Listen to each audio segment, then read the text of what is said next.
في الفيديو ده هنتعلم ازاي نعمل شجرة الصنوبر اللي قدامكم دي. هنحاول نعملها واقعية على قد ما نقدر، وكالعادة بخامات بسيطة ومتاحة في البيت. لو حابين محتوى القناة وحابين تدعموني هطلب منكم تتفرجوا على الفيديو كامل ل6 دقايق من غير ما تقدموا، هيفرق معايا كتير جدا. يلا نشوف هنعملها ازاي. أهلا بيكم، أنا عبد الحميد وهوايتي صناعة المجسمات الصغيرة والغريبة. أول حاجة بدأت بقطعة من حبل خيش اللي هو السميك. البكر الرفيع مش هينفع معانا في الموضوع ده. هقطع القطعة دي لقطع أصغر، الطول بتاعها حوالي 10 سنتي. بعد كده هبدأ أفك الخيوط أو الحبال الصغيرة اللي متكون منها الحبل الكبير، وبعدين أفك الحبال دي لحبال أصغر منها لحد ما أوصل في الآخر لمرحلة الخيوط. طبعا الفكرة كلها إن أنا بلفهم كده أو ببرمهم في الاتجاه العكسي، وبعدين بيتفكوا معانا بالمنظر اللي انتوا شايفينه ده. هعمل كمية مناسبة للشجرة أو لعدد الشجرة اللي أنا عاوز أعمله، وبعدين هستخدم قطعة من سلك ألومنيوم، أي سلك موجود عادي، هفردها على الأرض. وبعد كده هاخد الخيوط اللي احنا فكيناها وهحطها وافردها كده، وبعدين هتني القطعة الباقية من السلك فوقيها بحيث إن الخيوط تكون في النص. وهستخدم بنسة، وهستخدم كمان مسمار على شكل خطاف، وهستخدم الدريل موجود عندي. طبعا أنا عملت الطريقة اليدوية قبل كده في فيديو، هتلاقوه موجود عندكم في الجنب لو حابين تعملوها بإيديكم. همسك بيه البنسة الطرفين بتوع السلك من ورا، وبعدين هحط الخطاف في الناحية التانية، وهبدأ أشغل الدريل عشان يلف لي السلك ده ويبرمه حوالين الخيوط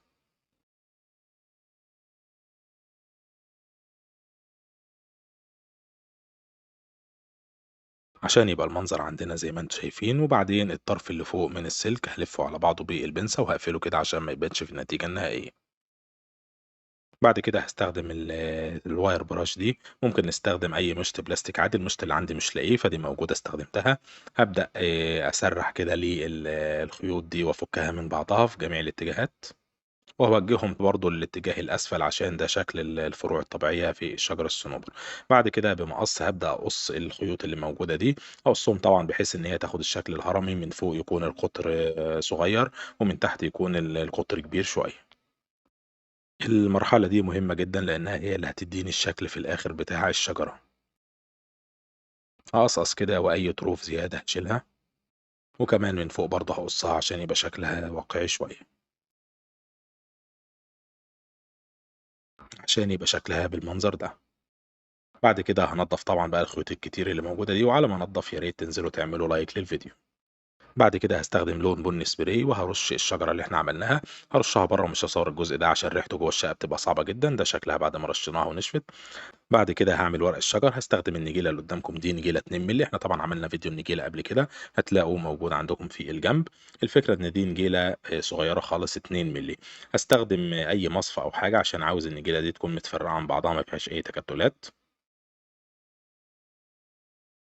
عشان يبقى منظرها زي ما انتم شايفين كده. وبعدين هجيب برطمان كبير يكون حجمه اكبر من حجم الشجرة اللي هنعملها، وهحط فيه شوية النجيلة اللي عملناهم دول. بعد كده هستخدم بودرة الشجر برضو عملناها، وهتلاقوا الفيديو موجود عندكم في الجنب. هستخدم برضو نفس المصفى عشان عاوز البودرة تكون ناعمة جدا. هاخد شوية برضو قد النجيلة اللي احنا حطيناهم وهحطهم في نفس البرطمان. الفكرة هنا إن أشجار الصنوبريات مش بس بتكون ورق، بيكون فيها زي الشوك كده. فالخليط بتاع النجيلة مع البودرة بتاعة الشجرة اللي هي السفنج هيعمل لنا شكل طبيعي إلى حد كبير. بعد كده هخلطهم طبعا الاتنين مع بعض، وهستخدم الهير سبراي أو مثبت الشعر.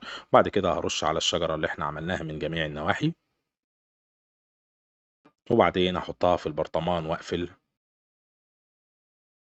وأهز البرطمان كويس لحد ما البودرة بتاعة الشجر تغطي الشجرة بالكامل.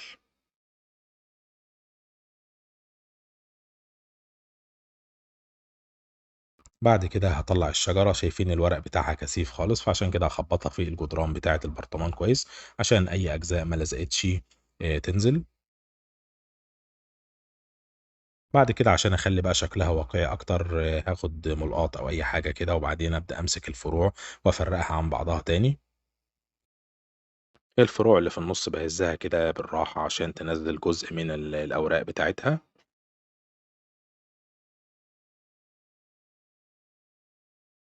أما الفروع اللي تحت فباتعامل معاها بعنف شوية عشان عادةً ما بيكونش فيها بتكون فروع قديمة يعني، ما بيكونش فيها أوراق شجر كتير.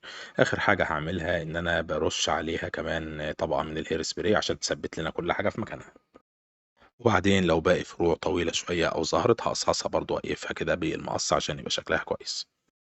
بعد كده لو حبينا نعمل جذع للشجرة هنستخدم أي فرع شجر ناشف عندنا، ما عنديش غير الفرع ده لونه مش مناسب، بس قلت أعمل لكم الطريقة عشان تعرفوها. هقطع منه قطعة بطول مناسب، بعد كده هستخدم الهاند دريل ده وأعمل فتحة، وبعدين هجيب الشجرة أو الشجرتين بقى اللي أنا عملتهم، أنا عملت اتنين كل واحدة شكلها مختلف شوية عن التانية، وبعدين أختار منهم شجرة وبالجزء اللي تحت اللي هو الباقي من السلك هحطه في الفتحة بتاعة جذع الشجرة، وكده نكون خلصنا الفيديو بتاع النهاردة.